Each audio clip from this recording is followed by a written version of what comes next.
Hello, it's Nienke here from Nienks.com, and we're going to make our fourth card using the Penguin Place stamp set and then also the Penguin Playmates Designer Series paper. So let's begin.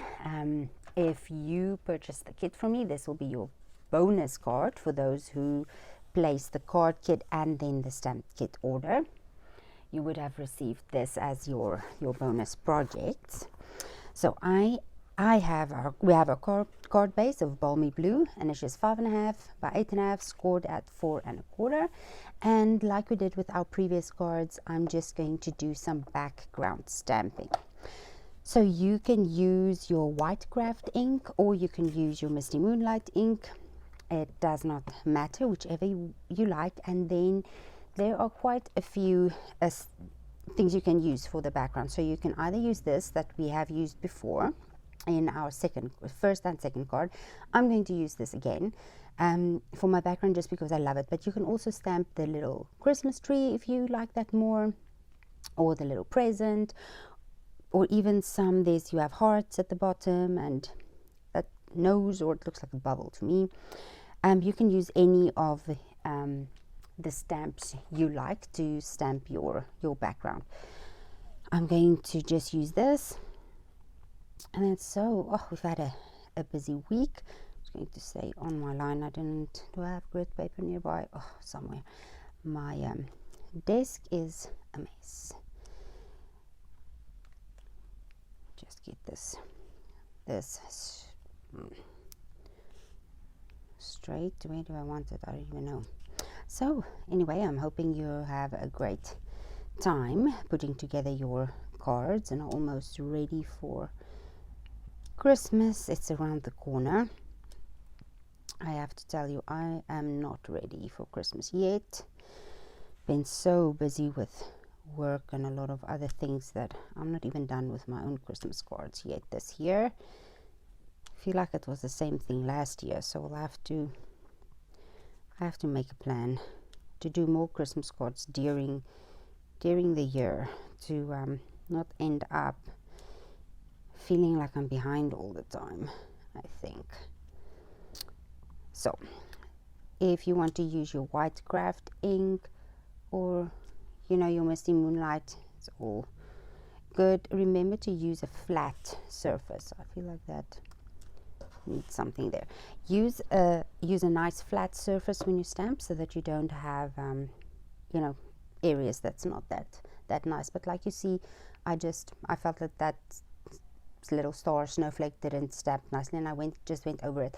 What's going to happen in the middle we don't worry about, because we're just going to cover that. Now I don't want to close my ink pad just yet because I want to use it for my sentiment. I just want to clean that off using my chamois. If you don't have a chamois, that's fine. You can just use a baby wipe or a soft wet towel, or just rinse it under tap anyway, just to clean the ink off your stamps.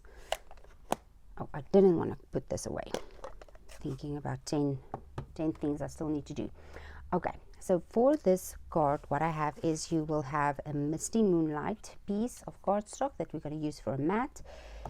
It is 4.5, I do believe, by 3.25.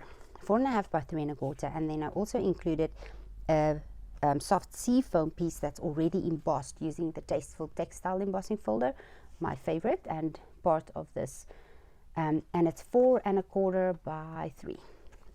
That is the size of that. Now I want to show you something. I'm going to stamp right onto the piece, my sentiment, right onto the piece that I've already embossed. Now you don't need to do that if you feel like you won't have success. It's not something that I would normally recommend. I would say first stamp and then emboss if this is what you want to do, but I like the embossing texture and I like my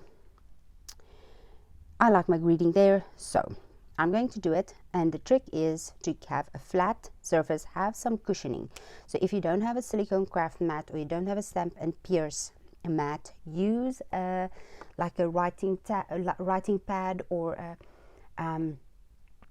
a planner or something with some cushioning. Like this is my let me find it. clean spot where I haven't scribbled over everything, you know, like just your calendar that's got some pages. Use something like this for a cushioning at the bottom when you're going to do this. So get that ready, get everything lined up, and then we're going to keep our, after inking up very well and stamping down, just hold your block and your stamp in place just for a couple of seconds. What that does is it gives the ink time to absorb into the paper, and that is just, you know, good practice for whenever you want to stamp. But when I want to get a nice and clear black image, like with the penguins, I ink it up really nice, and then I just hold. Okay, my phone actually cut out in the middle of my sentence. So what happened was, before it died, is I was busy stamping my sentiment on top of this, and let me show you what happened. So I did not put enough pressure on the embossed image. Now this is what actually will happen when you have embossed first, unless you know, just put extra pressure. Now you do have two sides of your cardstock, so I'm going to flip mine around and try it once more. Again, if you do not want to do this or risk, you know, not having it nice, you do not need to put it. I'm going to try and put mine there because I like it. But as I said, if you can emboss, if you can stamp first and then emboss, do that. If not, just try this again. I'll get my sentiment straight and stamp. And now, as I said, hard pressure. Do not rock, just even hard pressure and hold. Just for 5 or 6. You know, counts, but put a lot of pressure onto the stamp, and then you will get a nice image. So if you stamped once and the first time and it happened that you did not get it all the way, you're not applying enough pressure. Okay, so just apply more pressure and then hold it down for a second, and you will get that down nicely. Okay, now I think we are done with the stamping part. And I will clean that off in a little bit. I'm going to just add my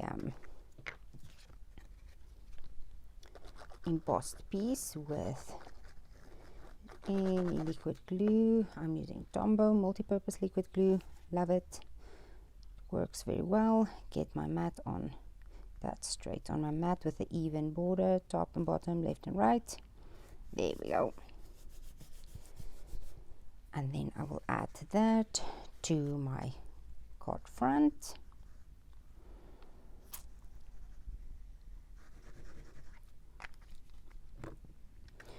I just absolutely love this set and this paper.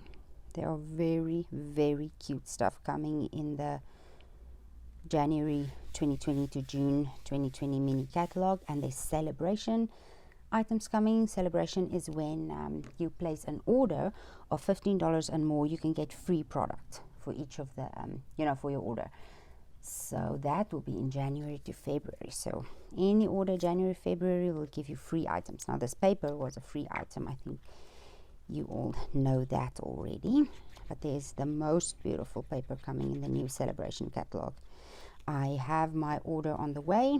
It will arrive shortly, then I can share that with you. This is just a piece of multicolored stripes, and it is, I think, 3/4 of an inch, 3/4 by 4. Is it 4? Yeah, 3/4 by 4. And this one is also 3/4 by 3.5. Let me see, that might have been, I have another piece. Is it 4 and a, yeah, 4. So this one is 3/4 by 4 inches, and this one is 3/4 by 3.5. Now I put this at an angle because I like putting stuff offset angles. And I'm going to add the other strip just at a different angle like that. That looks good. And then we have, what critters are we going to put on this? I have 3 little birdies. Don't let your envelope swallow your birds if you got the kit. And we have a sleeping fox and this cute little sitting almost said penguin, polar bear.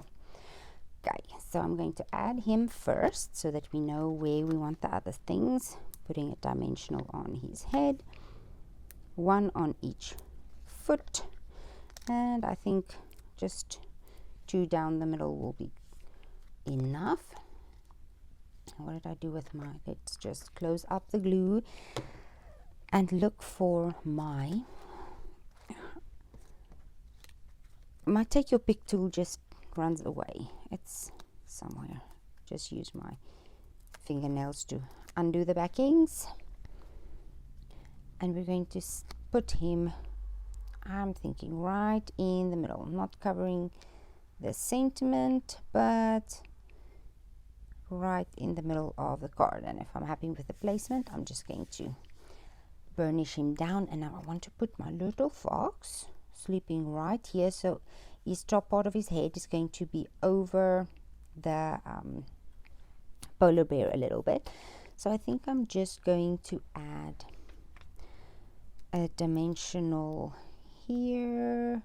You can actually use well, let's do 1, 2 and see if that one's going to show. So just close to the edge so it doesn't show up. And I'm going to put some liquid glue on his ears just to keep it nice and tacked down to the polar bear. And have him on there like that. That looks good. There he is sleeping nicely with his friend.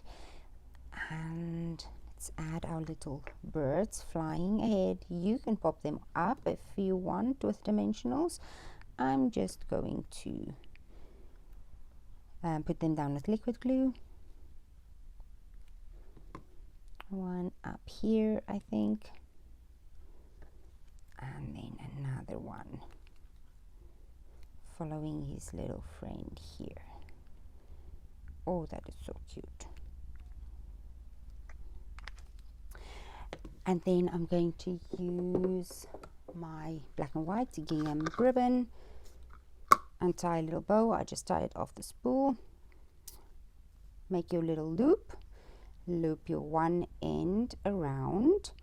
And then fingertip to fingertip, grab this loop and pull it through, and then just finesse your little bow until it looks good to you.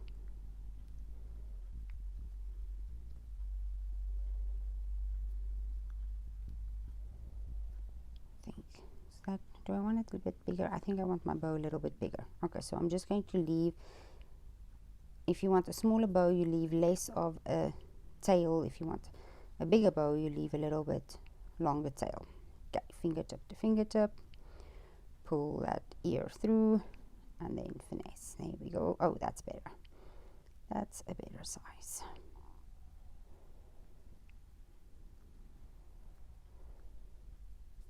Isn't that cute?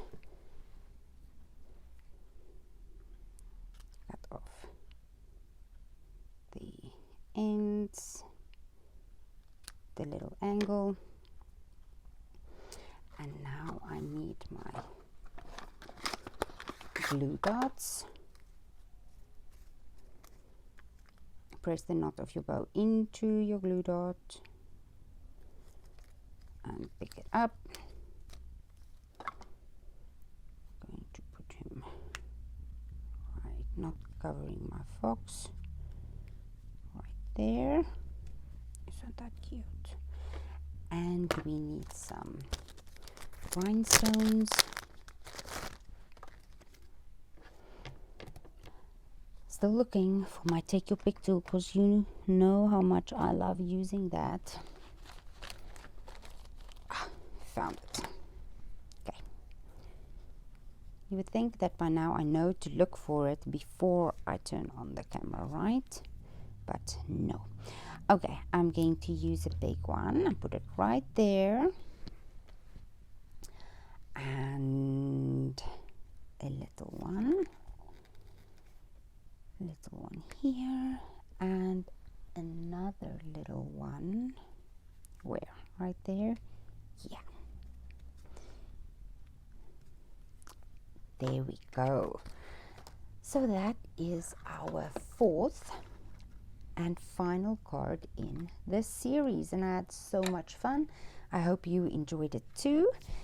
Please subscribe to see the and hit the bell for notifications when I do my pre-order unboxing, and I hope you have a wonderful day, and I will see you in the next video. Bye bye.